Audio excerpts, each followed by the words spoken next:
민원련의 미디어 탈곡기.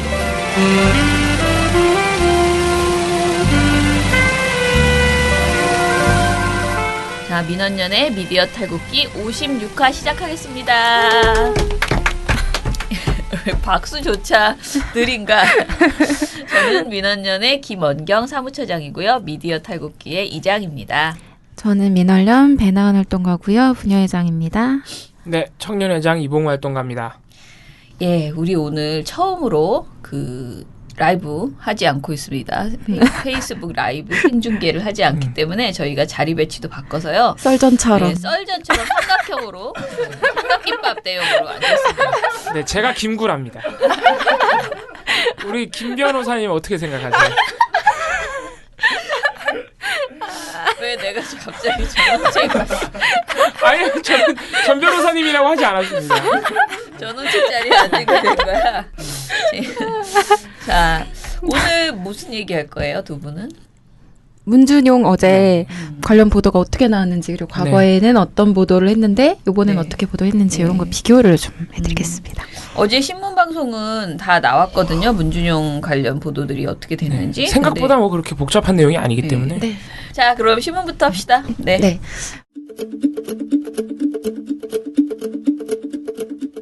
신문. 요거 상황에 대한 설명은 어제 사실 방송에서 다 말씀을 드려서 너무 잘 아실 거예요. 네, 그리고 저희보다 더 잘 아실 거라고 생각을 하고요. 바로 그냥 보도 양상만 말씀드리겠습니다. 일단 그 신문 같은 경우에는 관련된 증언이 나온 게 그 자료가 공개된 게 5월 5일이고 5월 6일자 지면부터 관련 보도가 나오기 시작했는데요. 네. 5월 6일부터 선거 당일인 5월 9일까지 관련 보도를 와, 당일까지 보도가 나왔어요? 몇 건을 했는지 한번 체크를 해봤어요. 대단하다. 근데 일단 경향신문, 조선일보, 한겨레는 관련 보도량이 0건입니다. 조선일보가? 네. 오. 참 눈치 빨라요. 네. 대신- 뭔가 이상한 낌새를 챘나? 대신 이 기간에 조선일보는 그냥 이런 물증 관련된 보도는 안 내놨지만 홍준표 당시 후보가 했던 그런 막말들 아, 맞다. 그런 걸 열심히 받았었어요. 맞아, 그랬던 시기였어. 네, 그랬던 시기였는데요. 선거 막판에. 네, 눈치 없이 요거를 아주 열심히 받았쓴 매체가 또 하나 있어요. 둘 중에 셋 중에 하나죠. 동하다? 동하. 이건 동하다. 네. 1위는 이건 동아일보고요. 동하다. 예. 네, 6일부터 9일까지 총 4건의 관련 보도를 내놨어요. 뭐야, 이거 MBC랑 똑같잖아. 네. 그리고 중앙일보랑 한국일보도 2건씩 관련 보도를 내놨는데요. 논조가 조금 달랐어요. 어차피 이제 그 관련 보도들이 전부 당시에는 VS 고도, 그러니까 네. 국민의당이 말했던 거를 팍 열심히 받아써주고 그 밑에 더불어민주당이 네. 아니다라고 말한 걸 한두 줄 이렇게 덧붙여주는 네. 식으로 보도를 했는데요. 그거 자체가 근데 사실 이슈화를 시키는 거라서 계속. 그죠. 근데 네. 좀 사실 그렇잖아요. 이게 선거 거의 막바지 직전이었고 이거에 대해서 검증할 수 있는 시기가 아니었어요. 근데 그냥 막 퍼뜨리는 것 본인들도 자체. 할 수가 없어요. 언론사들도 할 수가 없어요. 그렇죠. 왜냐하면 국민의당이 계속 그러니까 처음에 나왔을 때 도대체 누구냐 이름 깔아. 왜냐면은 맞아요. 민주당 쪽에서 계속 반론을 하는 사람들은 문준용 씨 친구라고 하는 분들은 실명을 까고 나왔거든요. 그러니까 실명 깔아 누구냐. 그리고 추가 증언 뭐 복수의 증언, 복수로부터 증언. 그럼 다른 한 사람은 누구냐. 그 사람도 데리고 나와라.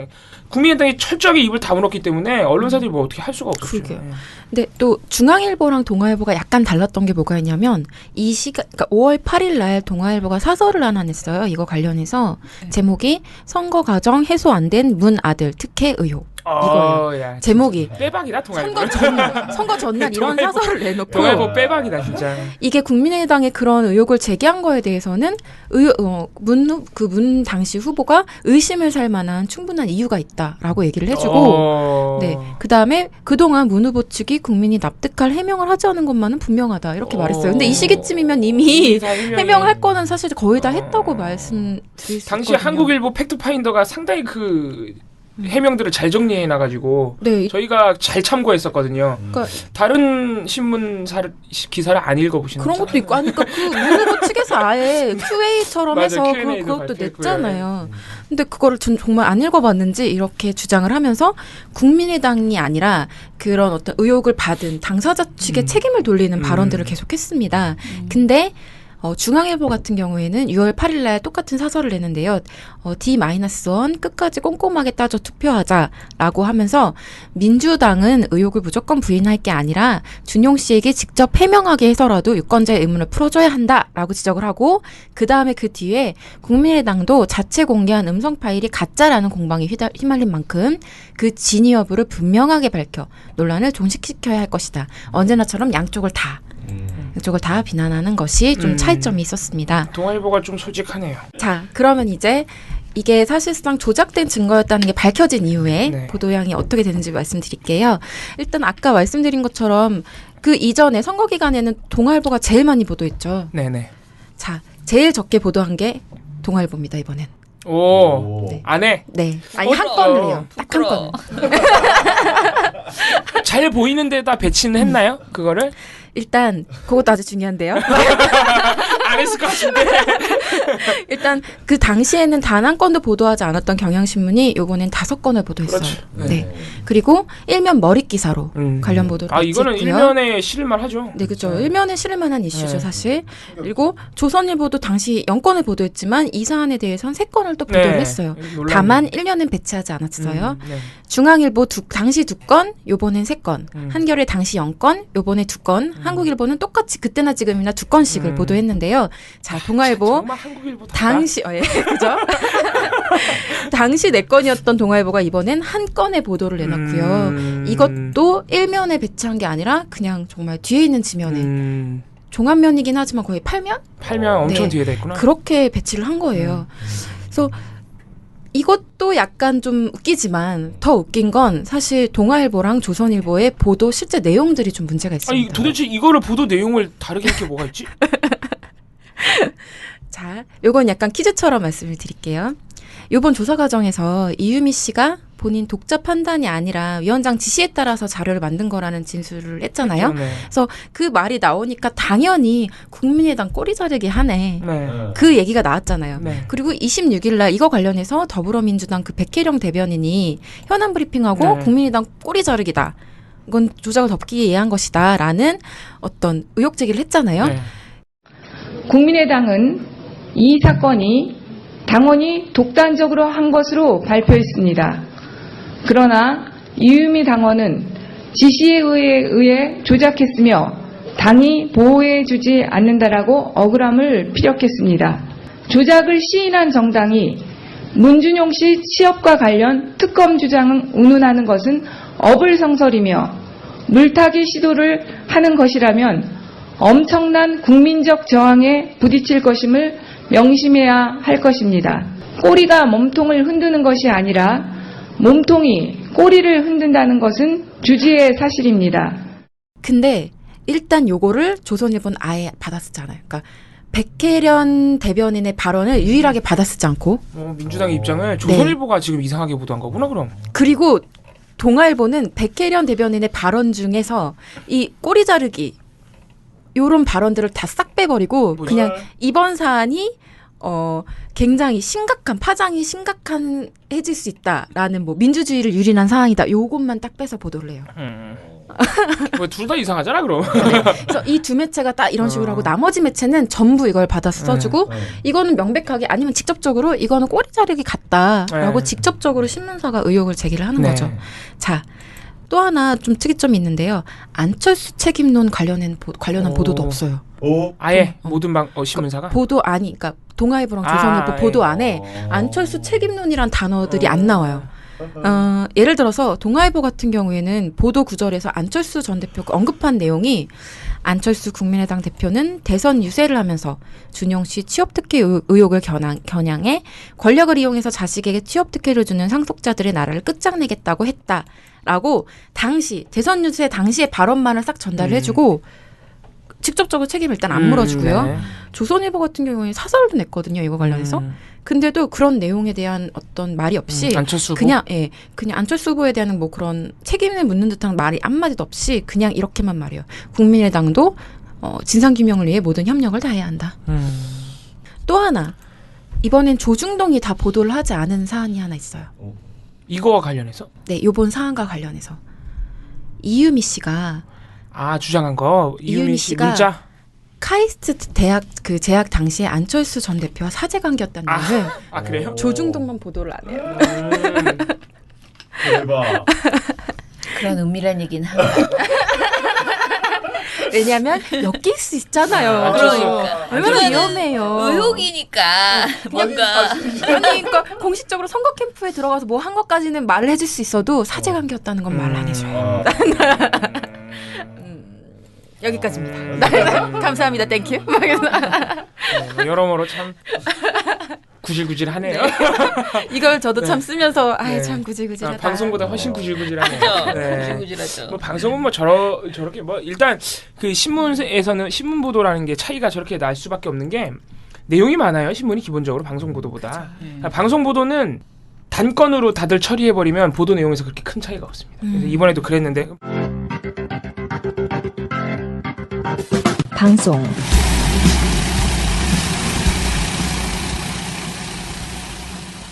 한 이제 26일 날 나온 보도들이겠죠. 26일 날 국민의당이 조작인행 그러고 기자회견 했으니까. 네.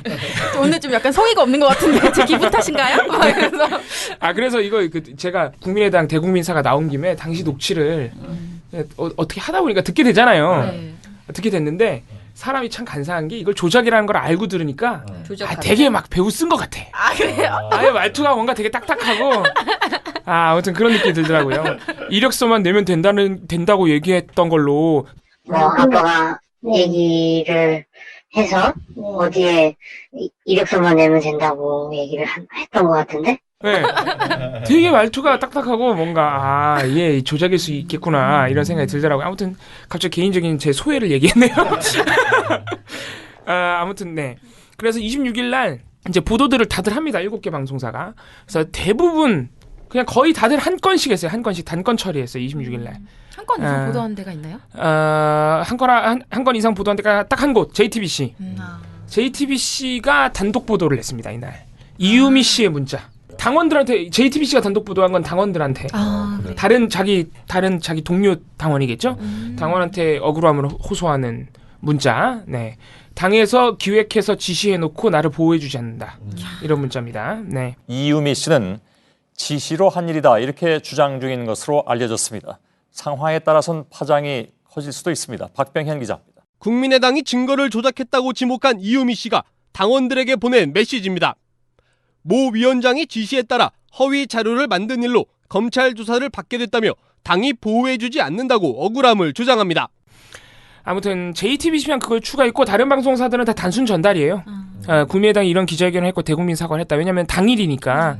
신문 같은 경우는 27일 날 이걸 다뤘기 때문에 뭔가 좀 더 취재해서 쓸만한 내용들이 있어요. 그죠. 뭐 현안 브리핑 네. 그 내용 반박 네. 이런 것도 다. 근데 방송사들은 그날 저녁에 바로 이걸 했기 때문에 조금 내용이 좀 부실할 수밖에 없습니다만 어쨌든 그래도 기본적인 내용들은 다들 보도를 하는데 하나 방송사가 조금 특이합니다.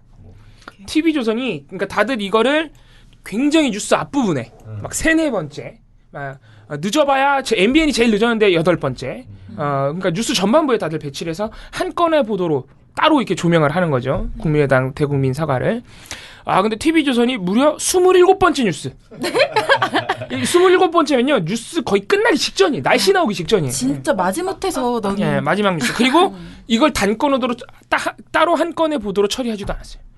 뭐랑 같이 뉴스 섞었는데? 후반부에 그 더하기 뉴스라고 이렇게 단신들 막 나열하는 코너가 있어요. 그 약간 KBS 간추린 단신 같은 거예요. 단신 한 3개 정도를 나열하고 이렇게. 그러니까 자기네가 이날 주요하게 다루진 않았지만 어쨌든 전달해야 될 것 같은 거를 이렇게 단신으로 처리하는 그런 코너가 있는데 거기다 집어넣은 거예요. 이게 어떻게 단신이 네. 돼요, 세상에?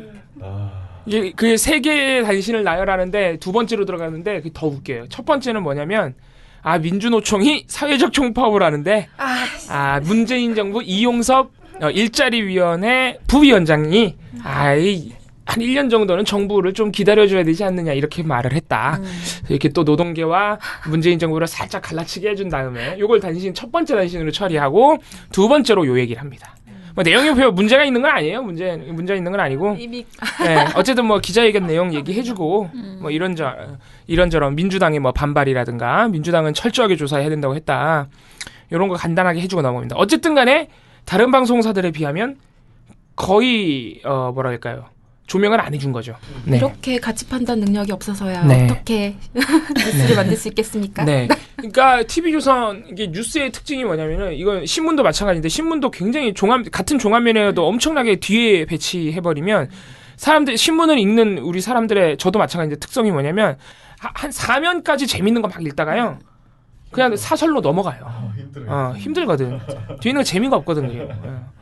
그렇기 때문에 뉴스나 신문이나 후반부에 배치하면요 안 봐요 사실. 그런 것도 있고 네. 또 홀수면에 배치해야지 조금 더 잘 맞아요. 보이잖아요. 맞아요. 네. 근데 이게 맞아요. 또 짝수면에 네. 배치를 아무튼간에 TV조선은 거의 이거를 별 중요하지 않은 뉴스로 취급했습니다. 그래서 도대체 TV조선은 대선 당시에 이 의혹, 문준용 씨 특혜 채용 의혹을 어떻게 보도했을까? TV조선과 MBC가 가장 열심히 한 방송사들이에요. 두 방송사가. 근데 두 방송사가 열심히 한 시기가 달라요. 이거 저희가 대선 보도 감시였는데 한창 할 때도 저희 조선일보랑 함께 정리해 드렸던 내용인데 조선일보도 아까 얘기 나왔지만은 5월 5일 그 녹취 공개된 시기에는 홍준표 띄우기였어요. 홍준표 띄우기. TV조선도 똑같거든요. 근데 TV조선이 그래서 대선 초기에 3월부터 대략 TV조선과 조선일보가 띄웠던 사람이 사실 안철수 후보거든요. 그래서 TV조선이 이 문준용 씨 특혜 채용 의혹을 가장 열심히 보도했던 시기가 언제냐면 3월 17일부터 4월 초까지. 이때가 어떤 시기냐면은 처음 이 문준용 씨 특혜 채용 의혹이 처음 나왔을 때예요. 처음. 그래서 4월 초가 되면은 안철수 후보의 상승세가 꺾이기 시작하거든요. 그때부터 또 잘 안 해요. 네. 그래서 그때 4월 초가 되면은 TV조선이 잠깐 누굴 띄우냐면 황교안 총리를 띄워요. 진짜 재밌죠? 네, 재밌어 정말. 네. 그러다가 이제 4월 말부터 대선 완전히 이제 대선 그 임박해서는 홍준표 후보를 막 띄웠던 것입니다. 조선일보 똑같습니다 제 기억으로는. 아무튼 그래서 TV조선은 그 국민의당의 녹취 조작된 녹취와는 관계없이 3월 17일부터 4월 초까지 굉장히 이 문준용 씨 특혜 채용 의혹을 많이 보도했었다. 그래서 이게 한 20일 정도의 기간이거든요. 그래서 다른 방송사들이 뭐 JTBC 2건 뭐 SBS 2건, 뭐 채널 A도 뭐 채널 A는 아니군요. MBN도 뭐 2건, 뭐 아무튼 다른 방송사를 2건밖에 안 할 때 TV조선이 7건, 그러니까 20일간 7건이니까 3일에 한 번씩 이걸 한 거예요. 방송에서 7건 진짜 많이 한 거예요. 네, 3일에 한 번씩 했다는 건 뭐냐면은 별 이슈가 이벤트가 없어도 보도를 하거나 아니면 이때 자유한국당과 국민의당이 번갈아 가면서 논평을 낼 때예요. 이거에 대해서 그 논평이 나올 때마다 받아 쓰는 거예요. 네, 아무튼 그런 옆에서 한 사람씩 번갈아 가면서 진짜 그렇게 말을 해주는 것 같아요. 그 이쪽에서 자유한국당에서 한번 국민의당에서 한번 이렇게 아니면 누가 또 논란을 만들고 이런 식으로 해서 제가 보기에는 전체를 다 보잖아요. 그러면 신문 방송 종편에서 이게 끊임이 한 번도 없었다. 계속 흐르고 있는 대선 거예요. 내내, 대선 내내. 문준용 의혹 그 보도는 쉬지 않고 계속 흘러가고 있는. 팀플레이를. 네, 진짜 맞아요. 롤이 있었네요. 네. 제가 어제 말씀드렸죠. 그 악순환의 고리, 호적지몽, TV조선과 MBC와 자유한국당. 내가 MBC인지 내가 TV조선인지 내가 자유한국당인지 알 수 없는 호적지몽의 세계에 들어가 계신 분들이거든요. 그런데 이때 사실 TV조선이 7건으로 보도량이 제일 많았는데 대선 초기에 사실 다른 데도 만만치는 않아요. SBS, JTBC만 2건으로 그러니까 2건 보도했다는 건 뭐냐면 제가 볼 땐 딱 보도할 것만 보도한 거예요. 그러니까 뭐 처음에 제기됐을 때 그리고 중간쯤에 뭐 민주당이 뭐 반발했을 때 뭐 요 정도 보도했을 거고 KBS, MBC, 채널A도 전부 5건, MBN도 마찬가지네요. MBN 이런 방송사들도 전부 5건, 6건이에요. 별 차이 안 나요 사실은 TV조선이랑. 다들 사실 이때 열심히 했었다. 그렇게 말씀드릴 수 있겠고 그러면은 5월 5일 날 녹취가 나왔을 때 그러니까 이게 사실 5월 5일 날 국민의당이 왜 녹취를 했느냐면은 아까 말씀드렸다시피 대선 초기부터 한 4월 초까지 이게 엄청난 이슈였어요. 난리가 났었어요. 난리가. 예, 그리고 민주당이 조금 당황해가지고 처음에는 해명도 잘 못하고 그랬던 시기예요. 그래서 Q&A도 되게 늦게 나왔단 말이에요. 그 Q&A 정리하는 것도. 그래서 너무 늑장 부리는 거 아니야 이런 막 비판도 있었고. 아무튼 간에 그래서 초기에는 이게 3월 한 17일부터 이때 의혹이 처음 나거든요. 국민의당에서.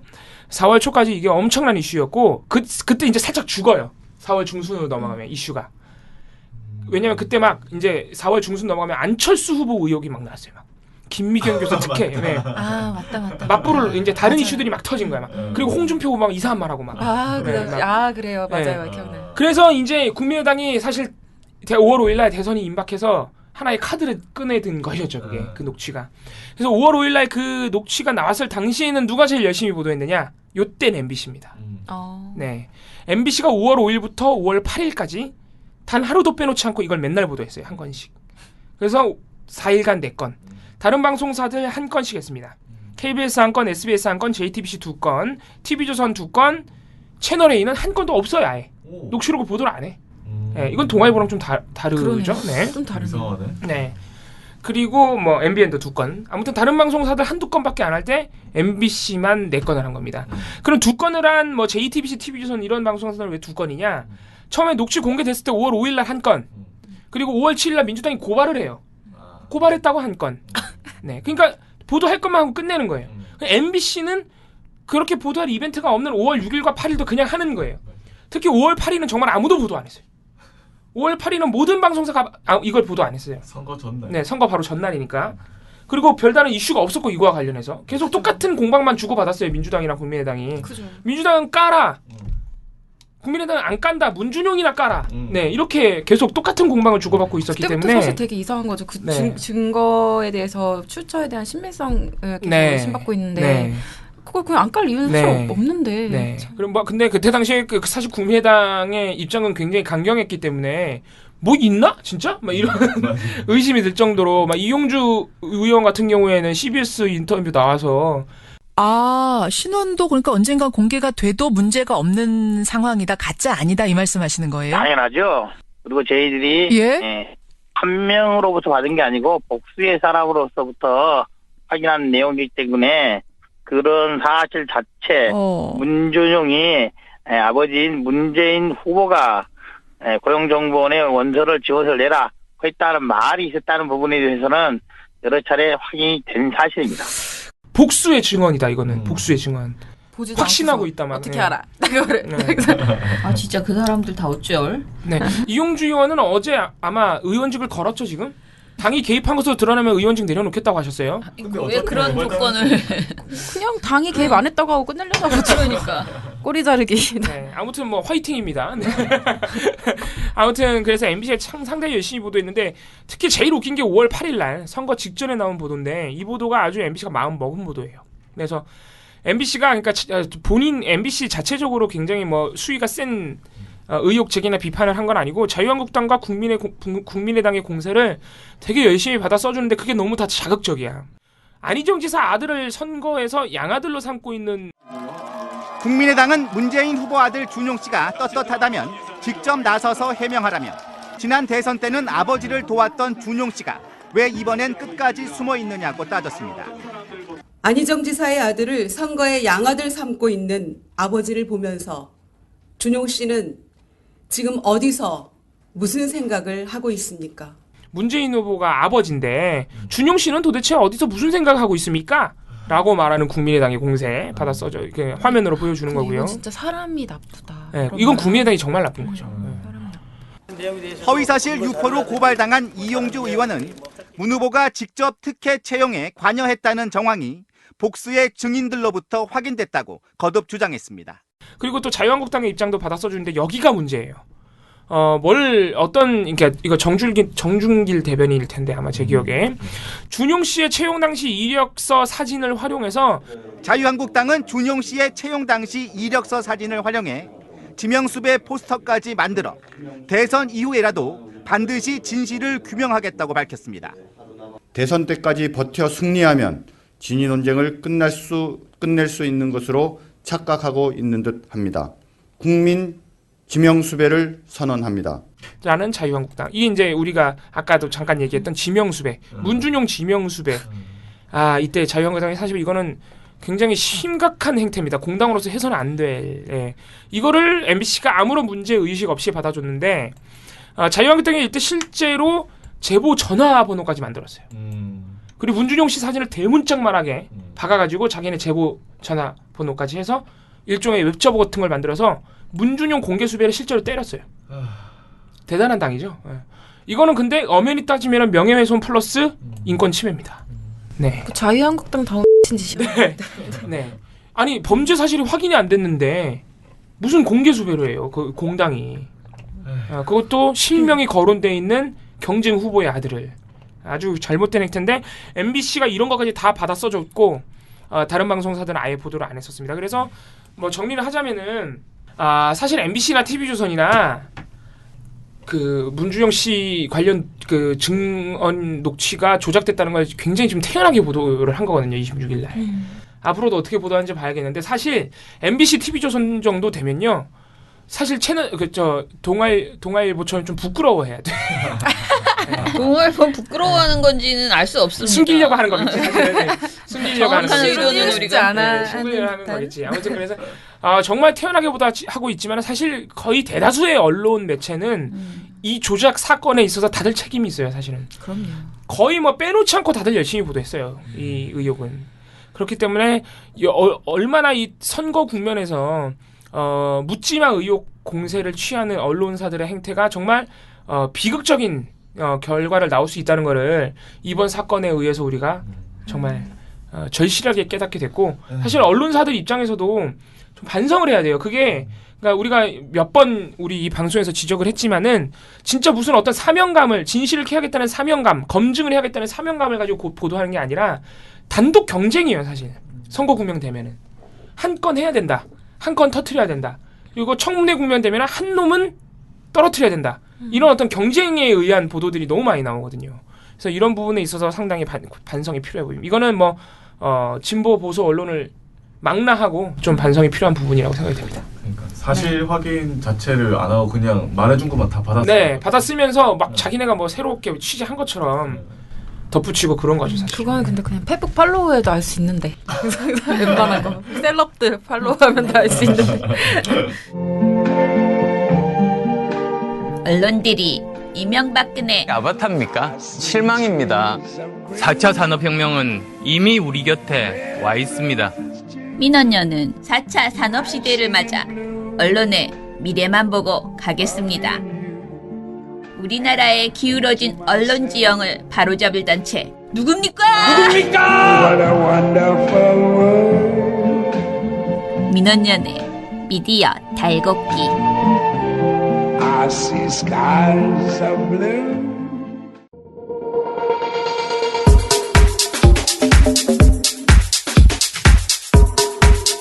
종편.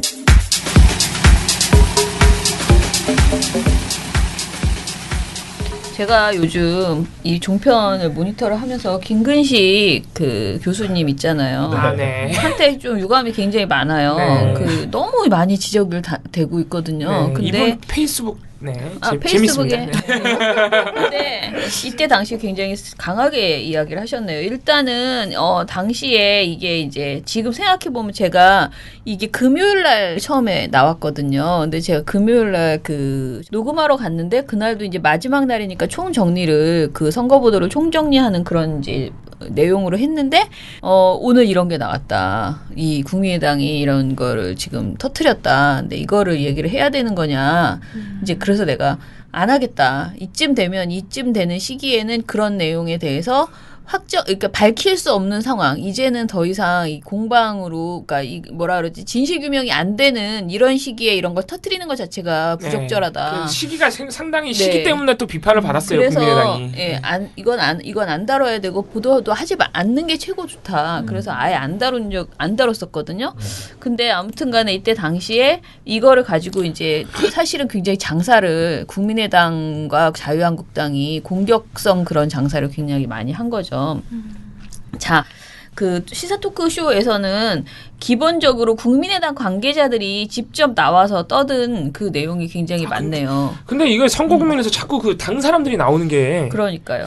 일단은 김근식 그 국민의당 선대위 정책대변인으로 해서 나왔어요. 이 TV조선의 이것이 정치다에 나와가지고요.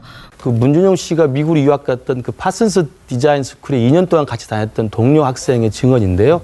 그때 이제 문준용 씨한테 직접 들었다는 내용을 이제 이야기를 하고 있습니다. 어쩌고 저쩌고 하면서 쭉 관련된 이야기를 합니다. 굉장히 자세히 그 내용들을 하면서 제가 볼 때 여전히 지금 국민들은 그 문재인 후보의 그 강직하신 성품은 다 알고 있습니다만 그 아드님 취업 비리에 대한 의혹들이 선명하게 해소가 되지 않고 그동안 TV 토론에서 그냥 다 끝났다. 뭐 다 정리됐다라고 말씀하시는데 계속 터져나오는 이런 추가적인 의혹에 대해서 좀 선명하게 그리고 좀 굉장히 구체적이고 성실하게 설명을 좀 답변을 해줄 필요가 있다고 생각이 들고요. 이렇게 이야기를 합니다. 좀 이런 말도 해요. 이건 정말 심한데요. 후보의 지금 자녀분들이 열심히 선거운동을 하고 있습니다. 유담 씨도 하고 있고 안철수 후보 딸도 열심히 미국에서 돌아와서 지금 하고 있고요. 휴가를 내고. 근데 지금 모든 후보 중에서 문재인 후보 아드님만 국민들 모두가 알고 싶은데 좀 볼 수가 없습니다. 도대체 대한민국 어디에 계신 건지 예전에 우병우 수석 찾는 것처럼 국민 수배령을 내려야 되는 것인지 궁금해합니다. 그래서 국민 수배령을 내려야 하는 것인지 국민 수배 궁금합니다. 이게 자유한국당 자유한국당은 이 얘기를 받아 주고받는 거야. 씨가 주고받는 거예요. 네. 두 당이 당신 진짜 주고받았어요.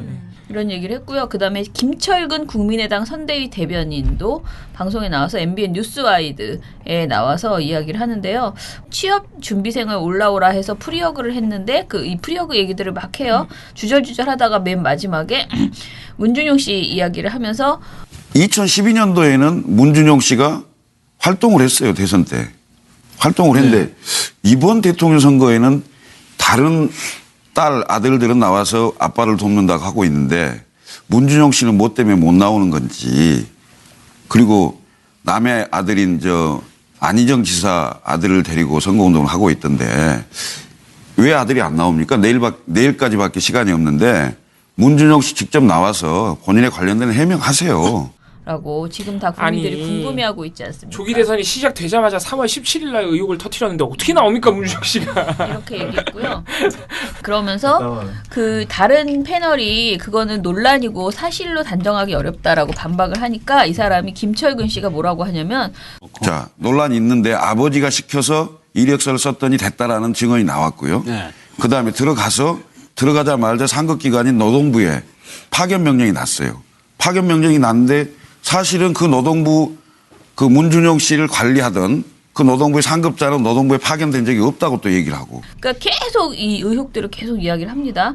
그러면서 휴직, 이른바 황제 휴직이라고 얘기를 해요. 파슨스 석사 과정을 같이 다녔던 사람들이 증언하는 것도 또 나왔어요. 알겠습니다. 나와서 해명을 하세요. 아니 내일 대통령 선거 이제 운동이 끝나는 상황이고 모레 투표하는데 아버지를 위해서라도 나와야죠. 알겠습니다. 그리고 국민들에게 라고 문준용 씨 나오라고. 누구 바보로 하나? 저분들은 정말 지금 어떡하냐? 진짜 대국민 사과는 저분들이 다 해야 되는 거 아니에요? 내가 보기에 이 사람들은 방송에 다 나와서 진짜 사과해야 돼. 사퇴해야 돼. 사퇴.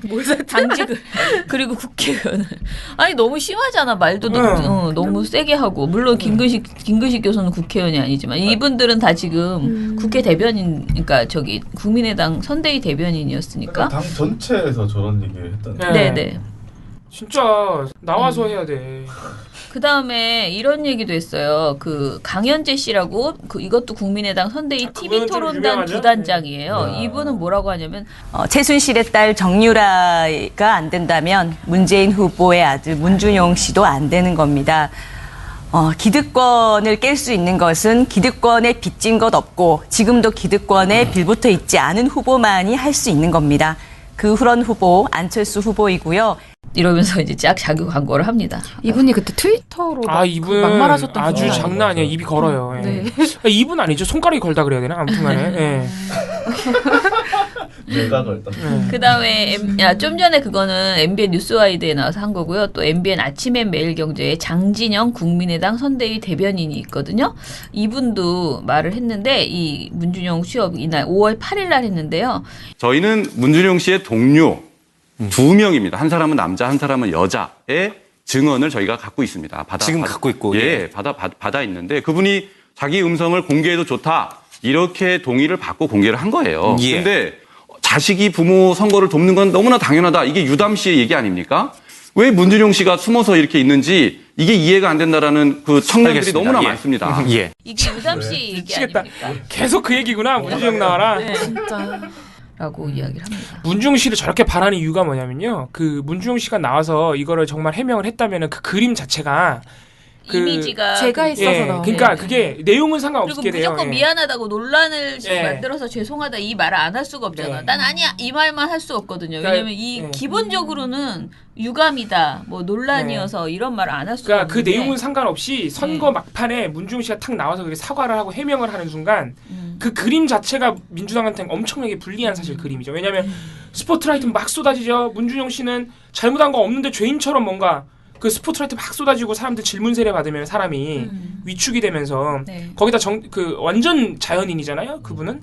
그럼 그 그림 자체가 엄청나게 보도가 될 것이고 딱 그 그림 자체가 국민의당이 이제 그 당시엔 바라는 그림이죠. 내용은 상관없는 거예요. 다 그런 아무튼 그림이에요. 국민의당에서 이렇게 국민의당 당사자들도 이렇게 떠들고 또 이 옆에서 자유한국당 관련자들도 계속 옆에서 부창부수 같이 막 신나가지고 신나서 같이 의혹을 제기하는 발언들을 많이 했다고 합니다.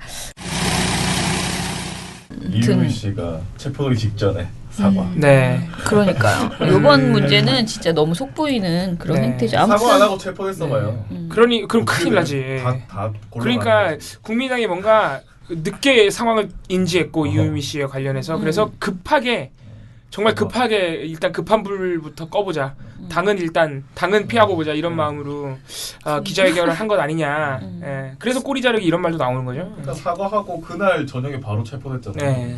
체포를 본인이 알고 있었어 이유미 씨가. 내가 아마 긴급 체포가 될 것 같은데 지금 문자 내용을 보면은 근데 이 상황 내일 아마 굉장히 놀라운 일이 벌어질 것이다. 그러면서 충격적인 일이 벌어질 것이다. 근데 당에서 이걸 사과를 한다고 한다. 그러면서 그 내용이 나오는 거예요. 기획에서 지시해놓고 나를 자르려 그런다. 이런 식으로. 진짜 그래놓고 지금 특검하자 그러는 거야? 대단하죠. 저 진짜 대단한 거 역시 같아요. 그게 역시 정치 천재의 발상이. 그러니까 이게 역시 그 정치 정도쯤은 할 수 있어야 되는구나. 정치 천재 그 어떤 전략인데 너무 속이 다 보이죠. 아니 벌써 국민의당은 이준서 씨랑 이유미 씨 출당시켜놨더라고. 그 둘만 어떻게 싹 잘라내고. 여러분 혼자 죽지 마세요. 약간 뭐 그것도 의혹이지만은 이거를 이렇게 수습하고 다른 것을 이제 민주당에게 양보하려고 뭐 예를 들어 지금 인사청문회나 이런 것들을 하려고 딜하려고 본인들은 이제 우리가 이거를 좀 해결해주면 민주당에게 호의적으로 할게라고 할 수도 있는데 전 잘못한 건 잘못한 거라서 그런 식의 딜은 국민이 민주당이 그런 거 받아주면 안 됩니다. 네, 국민이 분명히 알고 있다라고. 제 예상이지만 딜을 안 해봤을까요? 그래서 너무 뒤늦게 야 안 되겠다 오늘이라도 사과해야겠다 그랬을 수도 있습니다. 네. 맞아요. 예. 그리고 지금 민주당이 그런 거 딜을 받아주면은 안 돼요. 앞으로 임기가 5년이 남았는데 받아주면 한도 끝도 없고 저거는 그냥 딜할 만한 사안이 아니잖아요. 기본적으로. 그죠.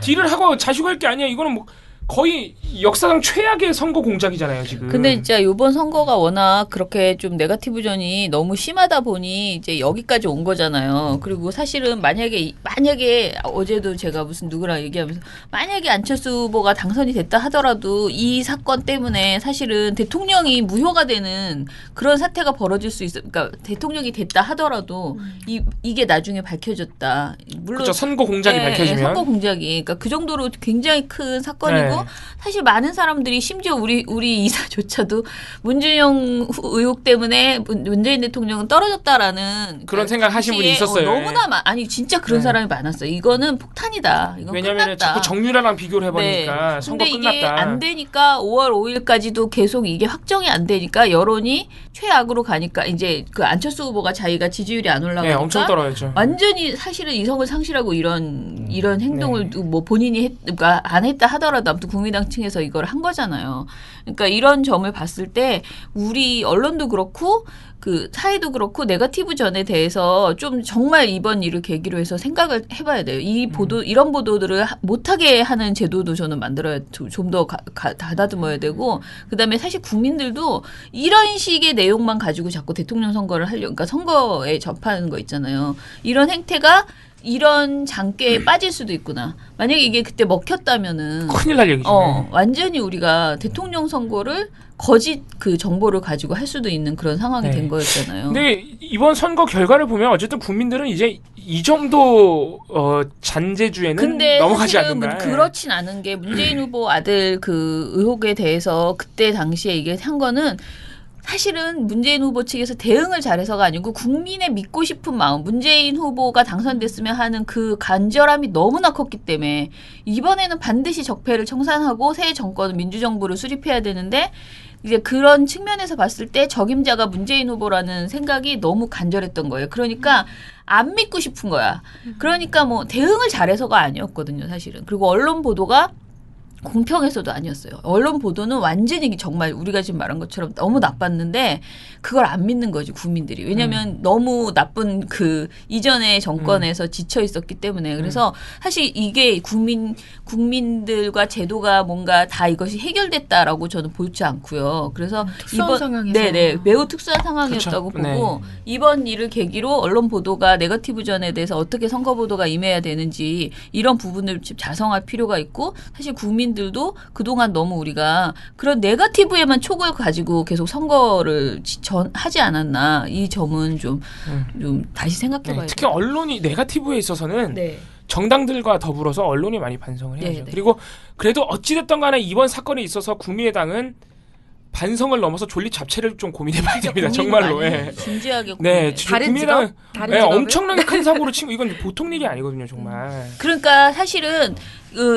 충분히 그거를 검증해야 되는 거죠. 그 내용을 진짜 분석도 하고 그 육성 그것도 가져와서 그리고 반론이 있었잖아요. 파슨스 친구들이 문재인 후보 아들은 이런 말투가 아니다라고까지 말을 했어요. 아빠가라는 말을 하지 않는다. 별별 반론이 다 나왔었거든요. 그러면은 그거를 다 하나하나 확인하고 교차 비교해서 두 개를 다 보여주든가 뭐 이런 식으로 보도를 했어야 되는데 일단 그런 보도 자체도 없었을 뿐더러 시기적으로 5월 5일 날 이걸 터졌잖아요. 그럼 그런 것들을 하기 어려울 수도 있잖아요. 굉장히 빠르게 대응해서 5월 6, 7일 날 뭐 한다 하더라도 근데 최소한 5월 8일부터는 일절 이런 내용을 하지 말았어야 되는. 왜냐하면 사실 확인이 안 돼요. 아까도 네. 제가 말씀드렸는데 5월 5일 녹취록 같은 경우에는 국민의당이 까야 되거든요. 그러니까 그 국민들한테 안 까도 기자들한테는 자기네가 자신 있으면 소스를 줘야 돼요. 취재가 올 거 아니에요. 누구예요 그거 녹취? 그렇게 할 거 아니에요. 어디 누구예요? 물어보면은 국민의당이 그거를 흘려주지 않는 이상 취재가 안 되거든요. 그러면은 언론사들 기자들 입장에서 이걸 취재를 할 수가 없어요. 더 이상 국민의당이 공개한 녹취 이상의 내용을 할 수가 없다고요. 그러면은 보도 안 해야 되는 거예요, 사실은. 거기서 딱 중단. 5월 5일 날은 보도할 수 있지. 국민의당이 이런 의혹을 제기했고 이런 증언이 육성 파일이 공개됐는데 어쨌든 국민의당은 이게 누군지 어디서 어떻게 얻게 된 녹취인지 밝히진 않았고 민주당은 이런 식으로 반박했다 하고 그 이상의 보도가 사실 나오면 안 되죠. 근데 지금 MBC나 동아일보 보면 그냥 맨날 보도하는 거예요. 공방이라는 그 빌미로. 선거 전날까지도 막 계속 똑같은 공방을 더 이상 내용 보도할 것도 없는데 둘이 싸우는 거, 민주당과 국민의당 싸우는 거. 그러면 그냥 그게 그 자체로 이슈화가 되잖아요. 특히 국민의당의 주장이 굉장히 자극적이기 때문에 막 안희정 지사 아들 막 양아들 막 이런 얘기하고 그러니까 그런 보도는 완전히 나오면 안 되죠. 반복적으로 나오면 안 되죠. 네. 적폐 청산 가운데 가장 중요한 분야 중에 하나가 저는 언론 적폐라고 생각합니다.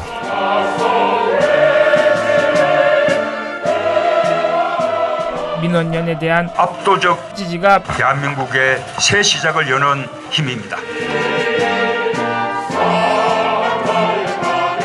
시민 여러분들의 힘으로 언론 교체 꼭 해내겠습니다. 정말 잘해보고 싶습니다. 힘을 모아 주십시오. 민원연의 미디어 탈곡기.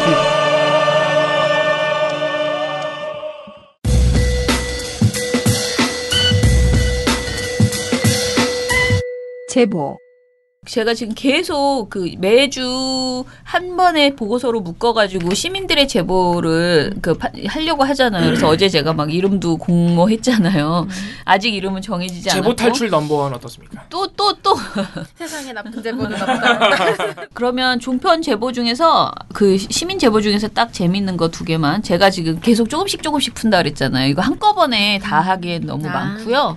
그래서 제목은 계속 고민하고 있지만 아직 정하지 않았고 청와대에서 안경환 후보자 검증을 제대로 하지 않았다라면서 청와대를 비판하는 방송을 했다고 돌직구쇼에 나오는 어떤 젊은 여성이 그런 방송을 했다고 제보가 왔어요. 6월 20일 방송을 보시고 전화를 했는데요. 이분 제보는 청와대가 안경화 후보자에서 검증을 못했는데 혼일 무효 판결은 이름만 넣으면 다 볼 수 있는데 왜 검증을 못했냐고 꾸짖는 식의 내용을 말했다라는 건데요. 실제로 확인해 보니까 돌직구쇼 6월 20일자 김지혜 변호사가 판결문 입수 과정에 대해서 이야기를 하긴 했습니다.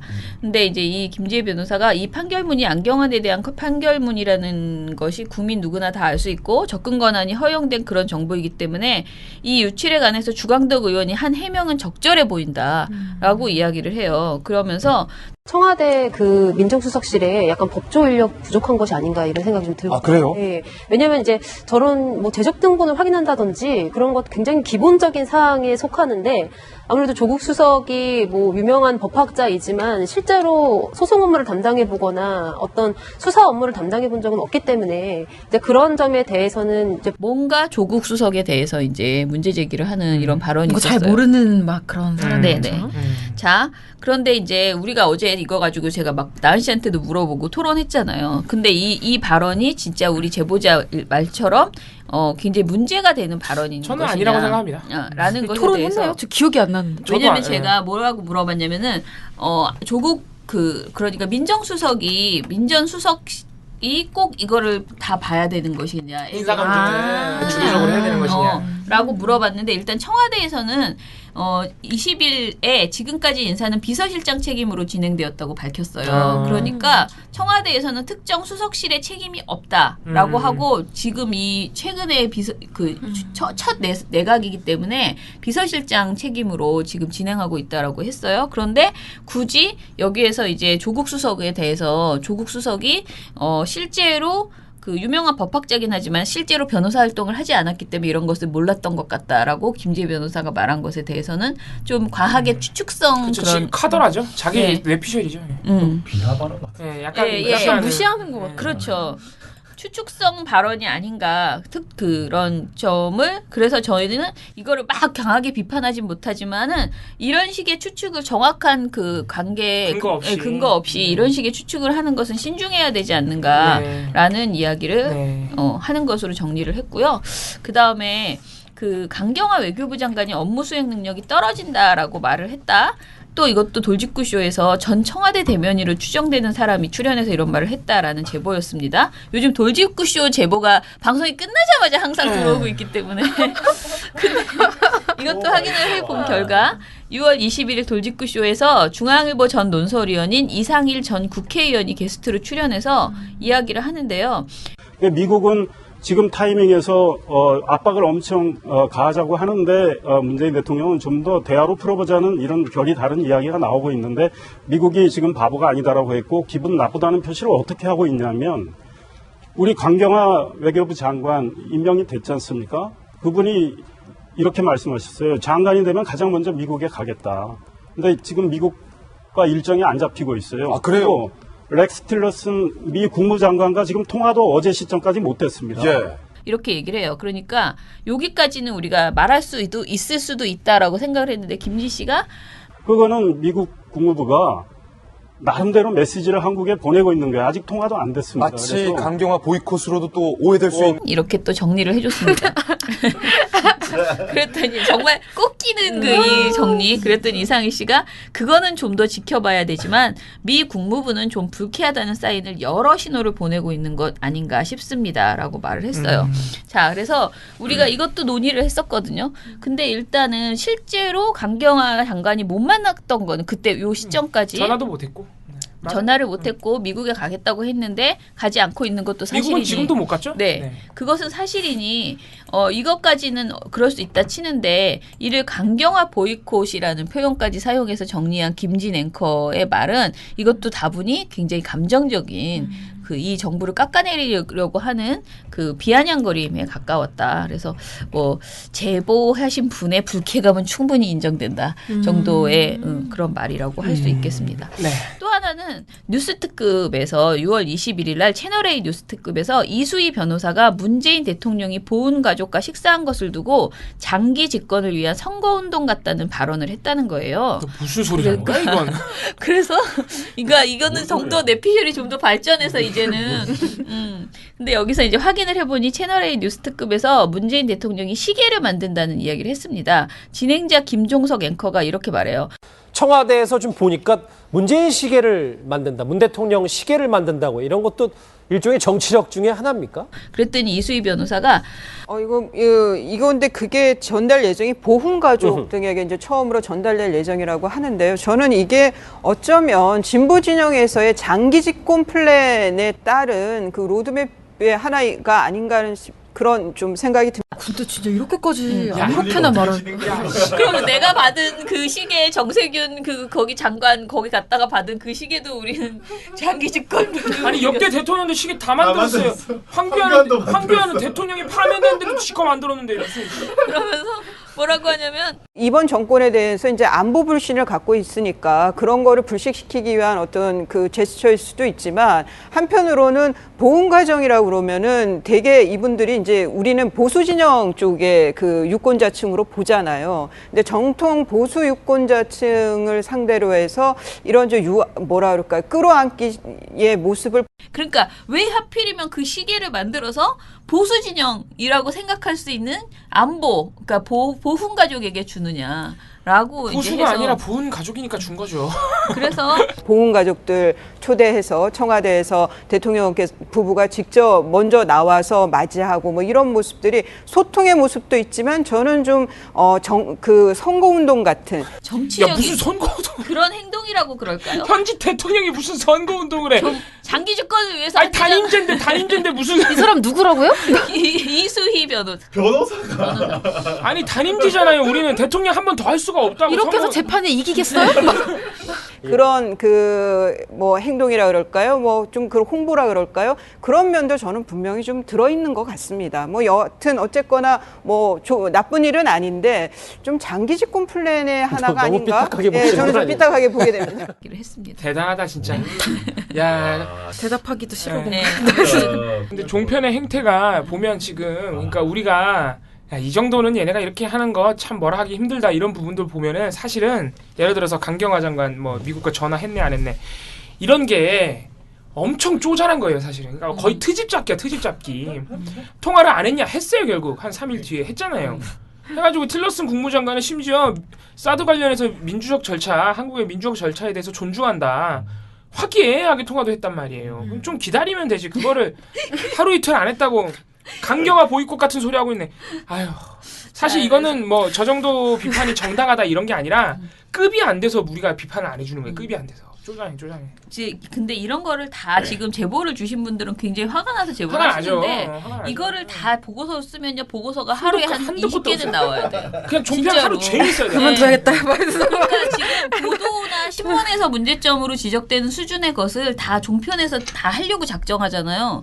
그러면 너무 많아지는 거거든요. 그러니까 이거는 그 여러분의 그 감수성을 좀 낮춰주시기 바랍니다. 기자님들께서 이게 화는 나지만 이게 종편에서 이런 일을 일상 다 봐서요. 다음 조금 한 시간 있다 다시 보시면 또 한 번 열이 받고 또 다시 보시면 그래서 거의 어떤 기준으로 봐야 되냐면 인간적으로 이 정도는 할 수 있다. 언론이 아니라 언론인이 아니라 인간적으로 이 정도 말을 할 수 있다 싶으면 사실 넘어가 줘요. 종편에서는. 그리고 제보를 주실 때 이런 제보들이 좀 많이 와요. 그러니까 내가 여태까지 종편을 봐왔는데 나쁜 놈들이다. 이런 제보가 오는데 그러면 사실 공감해드리는 거 말고는 해드릴 수 있는 게 없어서 조금 어떤 화면을 봤을 때 이 순간 이게 나쁘다고 말씀해주시면 오늘 오신 분은 김진 앵커를 바꿔달라. 이거를 강력하게 요청하셨다고. 그런 권한이 있으면 얼마나 좋을까요? 말해서 더 이상 놔두면 안 된다. 바꿔달라. 동의합니다. 저희가 방통위가 아니고 방심위도 아니고 채널A도 아니고 마법사가 되면 제일 좋은데. 마법사가 돼야 마법사가 돼요. 돼가지고. 네, 그래서 아무튼 안타깝지만 계속 제보는 해주시고요. 저희가 하나하나 꼼꼼하게 찾아는 보겠으나 이렇게 한꺼번에 묶어서 퉁치는 보고서가 나갈 수도 있고요. 아까 사실 김수희 변호사 같은 거는 이수희 변호사 같은 거는 내가 또 이게 참 큰일입니다. 그 정말 너무 기가 막히니까 당연히 심의도 넣고요. 이렇게 해야지 될 것 같습니다. 그건 잘 지적해 주셔서요. 큰 도움이 됐습니다. 그분은 대박이다 근데. 네. 누가 장기 집권을 그런 식으로 하냐? 참네 어이가 없어. 진짜 해도 그런 식으로 하나. 참 어이가 없어. 너무 이게 여러 가지 3단 뭐 기적의 3단 논법 같은 딱 그런 거지. 시계를 만들었다? 그런데 이걸 보훈 가족에게 준다. 선거운동. 아니 장기 집권은 그렇다고 치고 장기 집권을 위한 선거운동이라 그러잖아요. 대통령이 무슨 선거운동을 해. 그러니까 마음속으로 혹시 인정을 안 하는 거 아닙니까? 그러니까요. 그럴 수도 있어. 대선불이죠? 네. 대통령이 선거운동하면 탄핵이에요. 탄핵. 그게 진짜. 자, 그럼 오늘 이 즐거운 또 있었어요? 그거 보도 퀴즈 또 해보세요. 야욕. 야욕을 한번 퀴즈 야욕. 오늘 한번 떠보겠다 이거. 내 코너를 만들고 싶은 야욕.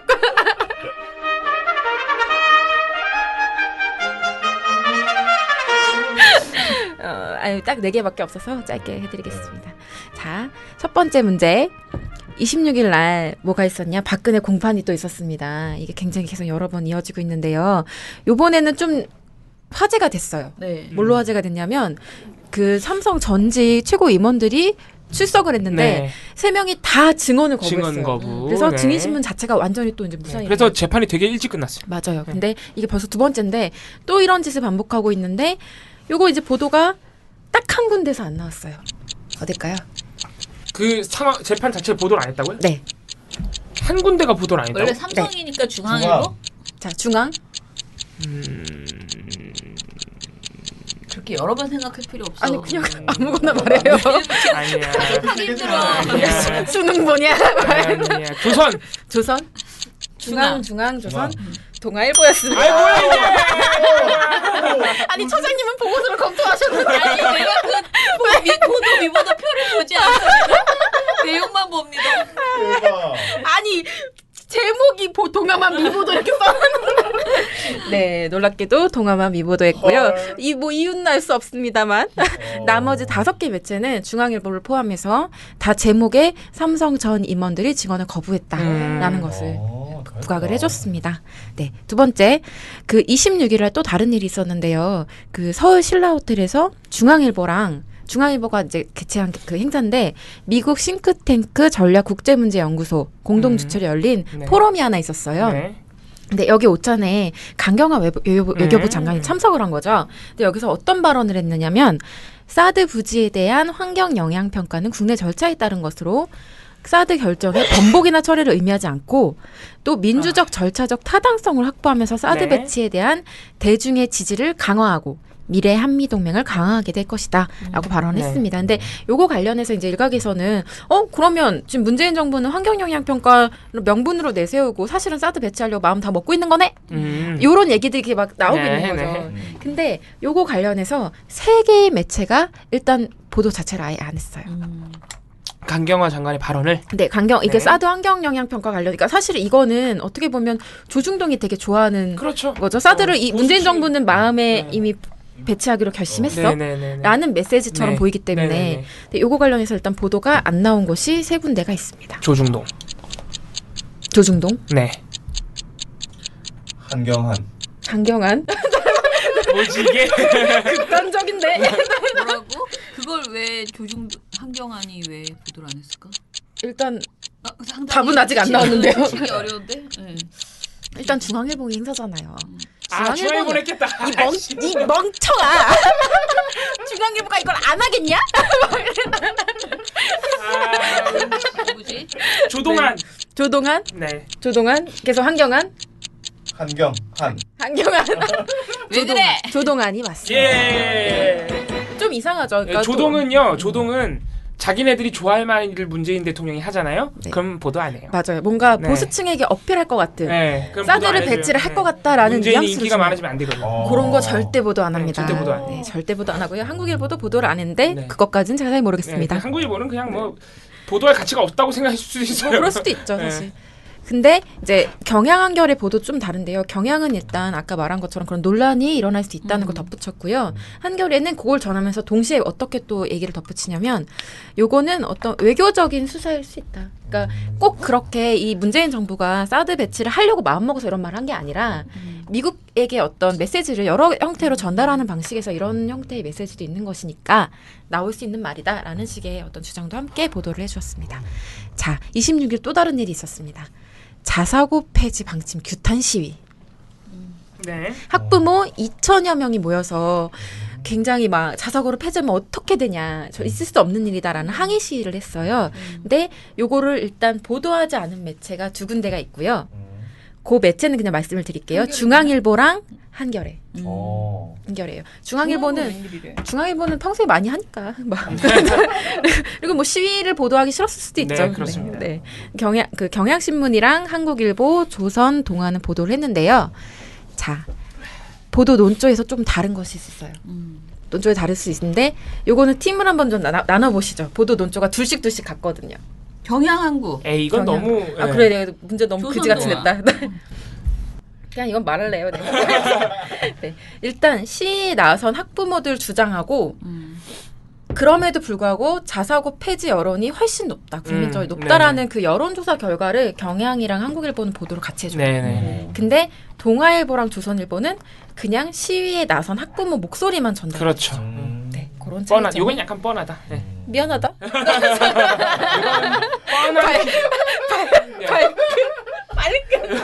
이거는 뻔키야. 네, 받았어. 자, 마지막입니다. 26일 날 또 어떤 일이 있었냐면 사드 한국 배치 저지 전국행동 관계자들 네. 분하고 성주에서 참외농사를 짓는 그 김정숙 씨라는 네. 분이 청와대 그 입구 분수대 앞에서 어떤 행사를 여는데요. 그게 뭐냐면 영부인 김정숙 여사한테 이제 사드 배치 반대 편지를 낭독을 해주고 그걸 전달하려고 하는 네. 행사였어요. 그래서 이게 뭐 김정숙 씨가 김정숙 씨에게 막 네. 이런 이름을 가지고 있었던 행사인데 요거를 보도하지 않은 매체 3군데 있습니다. 조중동. 저도 조중동 가게 됩니다. 아이씨, 그래, 맞아.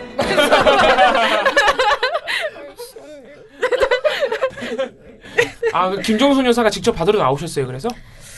받으러 나온 건 아니고 행사 그냥 읽어주는 행사다. 네, 행사 자체였습니다. 근데 그러면 외교적으로는 또 메시지가 그러니까 네, 사드라서 있을 수 이게 있으니까. 사드라서. 저의- 맞아. 나왔으면 또 썼을 거야. 김정순 여사 나왔으면 조중동이 부들부들. 김정숙 여사께서 지금 영부인이 외교를 망쳐놓고 있다가 그러면서 보냈을 거야. 자, 저의 그러면은 욕망은 다 채웠습니다. 예, 민원연의 미디어 탈곡기는 내일도 열심히 털어드리겠습니다. 탈탈탈 안녕.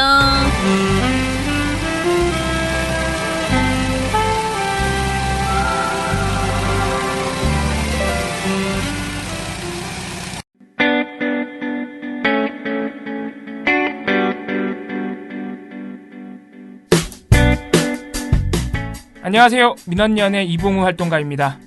우리나라에서 언론의 문제는 민주주의의 문제입니다. 독재와 부패 기득권을 대변하는 언론들은 아직도 살아있습니다. 민주주의의 문제는 곧 우리 삶의 문제입니다. 사주의 입장을 반영한 권력의 욕심을 투영한 언론, 이들을 감시하려면 전문성과 꾸준함 그리고 투명함이 기초되어야 합니다. 민원연은 1984년부터 시민단체로서 언론을 감시해오고 있습니다. 민주언론 시민연합은 여러분의 소중한 후원으로 투명하게 운영됩니다.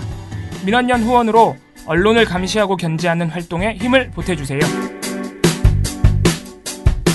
민주언론 시민연합은 여러분의 소중한 후원으로 투명하게 운영됩니다. 회원 가입 및 후원 문의 전화번호는 서울 전화 02-392-0181입니다.